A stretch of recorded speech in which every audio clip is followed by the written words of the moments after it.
Okay, let's talk surveys. So before we dig into surveys, I want to think about why we might want to use a survey. So thinking about the perspective of needing to understand our data needs. So first, we start off with what do I need to know? So what is it about a survey that leads us to learning something specific? So is it that we want to know about someone's perspective on a topic? Do we want to know about somebody's satisfaction? Do we want to know why somebody makes particular choices? Do we want to know how people make budgetary decisions? Whatever it is. So we need to be very clear on what is it that we really need to know. And then we'll get to the point of figuring out, does a survey help us answer that or get to the answer of that question? Second, why do I need to know this? And this is really important for me. Not only because I like to be a 4-year-old and constantly ask the question why, but I really want to make sure that if I am asking somebody to contribute information, whether it's through a survey, participating in an interview, providing data in some other format, I want to make sure I know why. Why am I asking somebody to spend their time, their energy, their capital in varying forms on providing me with information? So is it that I need to gather information from as many people as possible in order to help make a budgetary or other decision for my unit or for the university? Is it, I'm really curious about this thing and I think a survey is a good way to get the information? Is it, well, I know that our peer institutions send out a survey to learn about this particular issue, so maybe I should do that too. And then I need to evaluate each of those responses. Hopefully it's obvious that using data to drive decision making, whether it's for budgetary concerns or other aspects, that should be a big driver. My personal curiosity, while I'm naturally curious and look at research and assessment as a way to feed that curiosity, that may not be enough of a motivation to invite people to contribute their time, energy, information, whatever it is that I'm asking for. Peer institutions doing something, sometimes we use that as a justification to engage in an assessment effort or a research study. But we need to evaluate each of those and really dig into that second box of why do I need to know this? So the third box, what kind of data will answer the questions? So again, we need to think about what do surveys do for us? And we'll dig into that a little bit in this video. But then as we have conversations in class, we're going to dig into this even deeper. So surveys provide a very superficial type of information. And superficial doesn't mean bad. And I don't want to convey that perspective. But it's superficial in that I can't really dig in and understand someone's meaning behind the way that they answered, how they interpret a particular question versus another question, their motivations for participating in the survey, or anything like that.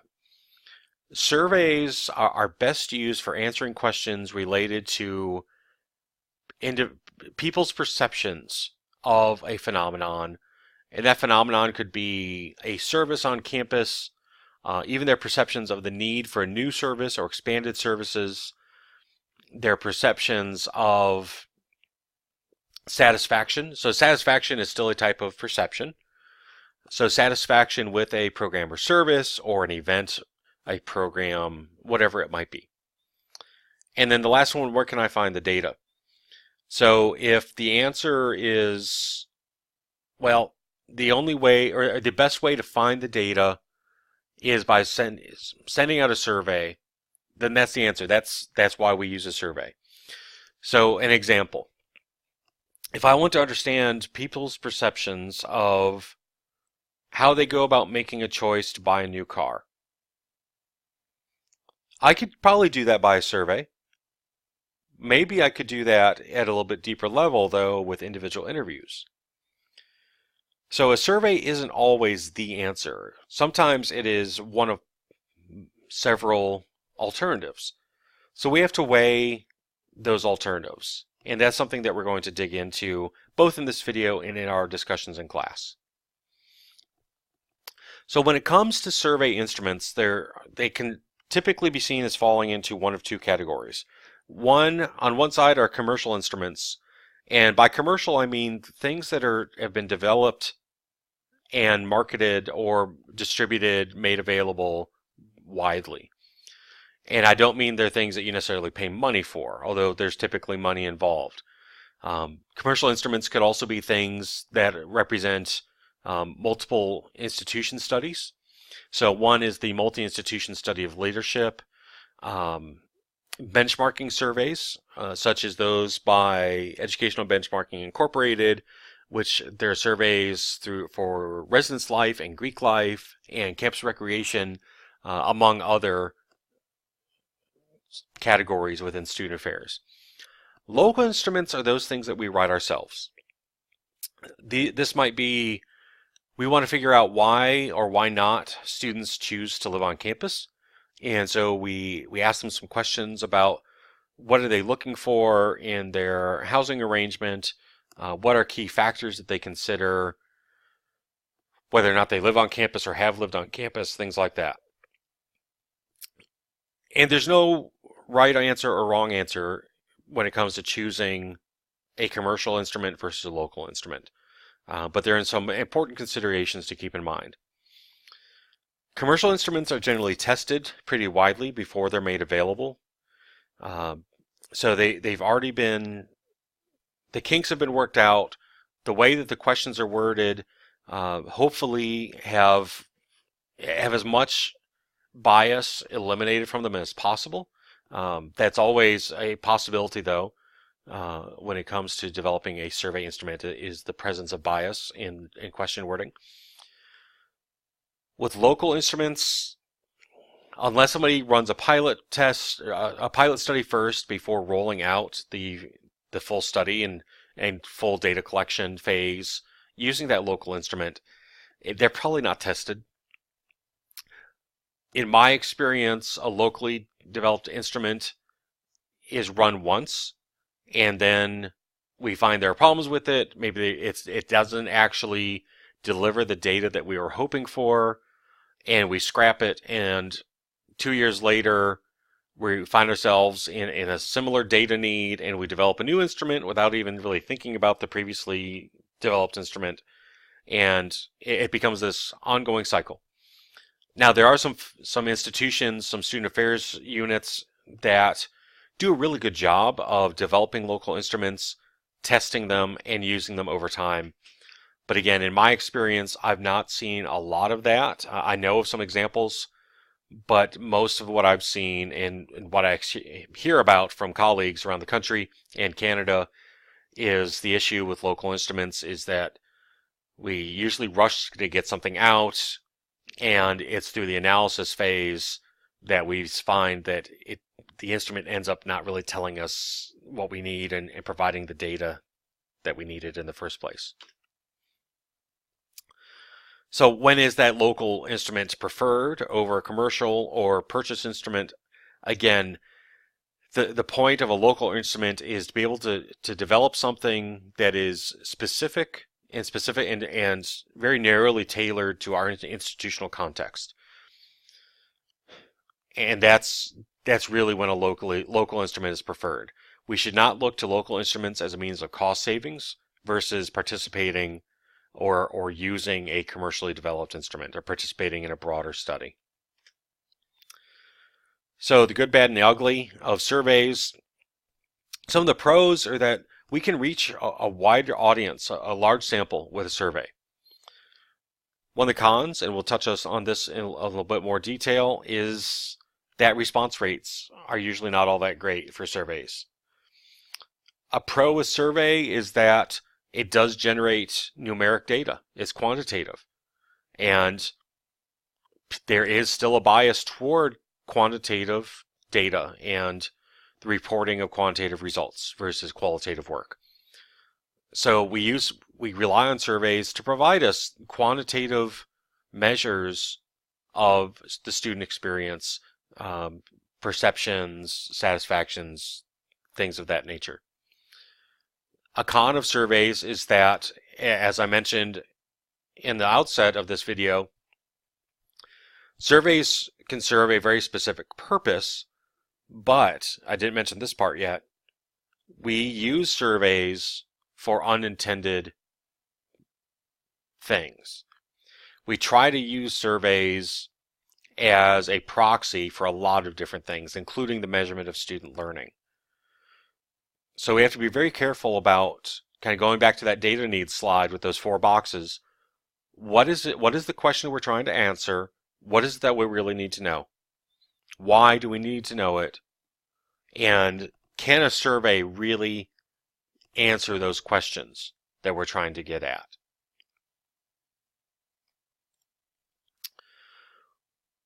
When we're in class, we're not going to spend time into kind of the philosophy of surveys and just talking about the assigned readings about surveys. We're going to spend our time sinking our teeth into some survey questions and looking at some instruments and thinking about what's good with them, but largely what's wrong with them. So just as kind of to whet your appetite, here's some questions that I think are poorly worded. And these aren't things that I dreamt up. I've actually seen these questions on instruments for the most part. I have seen this one that's on the screen now. How happy or unhappy are you with the rate of current school board funding and the Common Core curriculum? Here's what's wrong with it. It is a compound question. So we're asking about current school board funding and Common Core. Those are 2 different things. There's another problem with this, but I'm not going to tell you the answer. We're going to talk about it in class and see what you think. What is your favorite thing about birthday parties? One, we're assuming that whoever's responding to this likes birthday parties in the first place. We're assuming that they've been to birthday parties and had that experience. So there are a lot of assumptions built into this question. What's your favorite iOS app for studying? When we're in class, I want you to tell me what you think is wrong with this question. I have 3 things in mind. So when we're in class, I want to see if as a group we can figure out the 3 things that I have in mind that's wrong with this question. Why would you recommend Murray State to a potential student? We're assuming that somebody's had a good experience at Murray State and that they would recommend Murray State to somebody. So to me, this is kind of like the question, hey, will you write a letter of recommendation for me? And then just walk away. We're assuming that there's something good to be said. So we're going to spend time in class not only identifying what's wrong with questions, but we're going to spend time fixing them. Because this is a really important skill to develop. And this kind of goes along with the perspective that we cover in the Intro to Research Methods coursework of being a good consumer of research. Well, in assessment work, we still have to focus on being good consumers. And when it comes to surveys, one of the tasks that we encounter after we have this expertise is being able to fix surveys. Hopefully, we get an opportunity to fix a survey before it is sent out and for data collection. So I mentioned a few minutes ago low response rates, and this is a real tough one. When I was a doc student, I remember having a conversation with my dissertation advisor about surveys. He was actually preparing to send out a survey, and it was paper-based, and he was hoping for about a 35% response rate. And we were talking about what I had seen working with electronic surveys via the internet in my assessment work in student affairs, and what we considered to be a good response rate in talking with other assessment folks was in the 20 to 25% range for online surveys. So think about that. We're asking people to provide us with data, and we're likely hoping to use that data to drive decision making. And if it's an electronic survey, we're hoping that 20 to 25% of the participants of the sample responds and become participants. Let that sink in for a second. We're going to be making decisions based on data from 20 to 25% of a sample. So we really have to get serious about improving response rates. And so in class, I want us to really think creatively about, one, what are the issues that lead to low response rates on college campuses? And two, what can we do, given varying institutional contexts, to improve those response rates? And so a lot of this means that we're going to have to think differently about surveys. Because what currently exists with our approach to surveys on a lot of university campuses is not good. So before class, think about what's been presented in this video. Think about what you think are wrong with those questions on those slides. But really spend some time reflecting. Think about the experiences that you've had as a survey participant, or the times that you've decided not to participate in a survey. And let's think differently about how we approach surveys as part of our assessment practice in higher education.